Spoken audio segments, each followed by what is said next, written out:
Assalamualaikum warahmatullahi wabarakatuh. Halo teman-teman, balik lagi sama aku Puput Widiasari. Di video kali ini aku mau ngejelasin tentang materi yang berjudul konsep penilaian surat berharga. Langsung kita bahas aja ya teman-teman.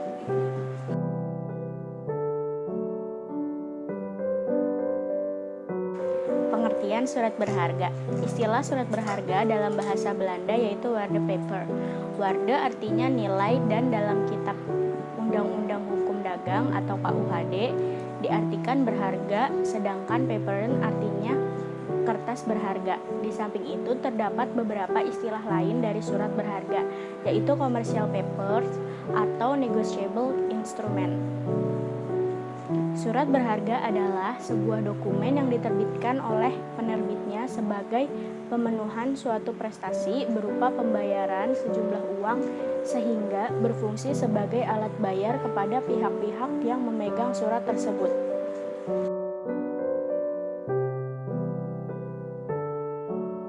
Macam-macam surat berharga. Ada wesel, cek, surat sanggup atau promes, kwitansi dan promes atas ujuk, bilet giro, commercial paper, obligasi, surat utang negara, surat sekuritas, dan lain-lain.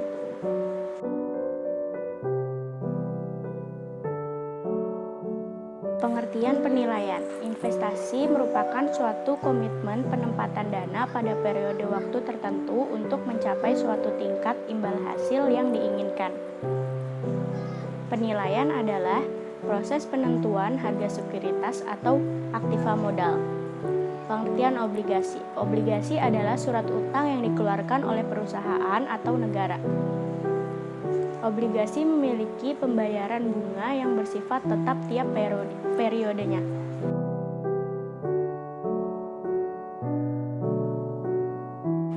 Istilah kunci dalam obligasi. Nilai nominal atau par value adalah harga yang tercantum pada surat obligasi.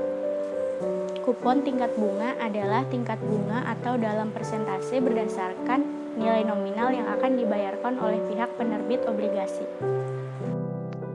Model penilaian obligasi.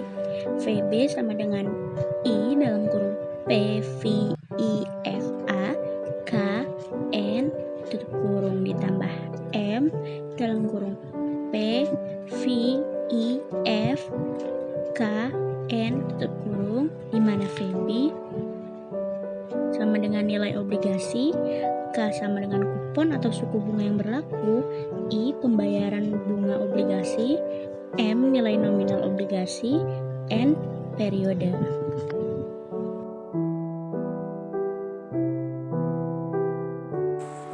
Premi risiko. Premi maturity semakin tinggi jatuh tempo akan semakin tinggi tingkat keuntungan yang diisyaratkan.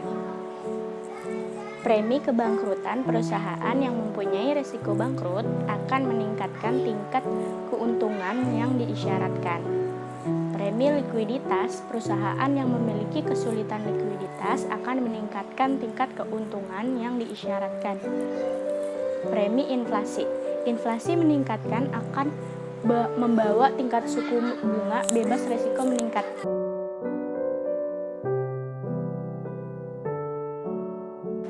Kesimpulannya, ketika bunga yang ditawarkan obligasi lebih rendah dibandingkan dengan tingkat keuntungan yang diisyaratkan, maka harga atau nilai obligasi akan lebih rendah dibandingkan dengan harga nominalnya. Sebaliknya, ketika bunga yang ditawarkan obligasi lebih tinggi dibandingkan dengan tingkat keuntungan yang diisyaratkan, maka harga atau nilai obligasi akan lebih tinggi dengan harga nominalnya.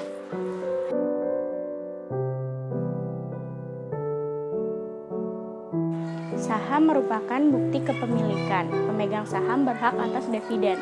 Jika dividen tersebut dibayarkan, selain dividen, pemegang saham akan menerima selisih antara harga beli dengan harga jual yang disebut dengan capital gain or loss.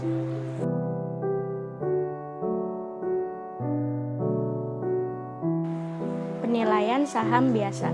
Penilaian saham yang dipegang satu periode, penilaian saham yang dipegang selamanya. 1. Model dividen konstan. 2. Model dividen tumbuh dengan tingkat pertumbuhan yang konstan. 3. Model dividen dengan tingkat pertumbuhan yang berbeda atau tidak konstan.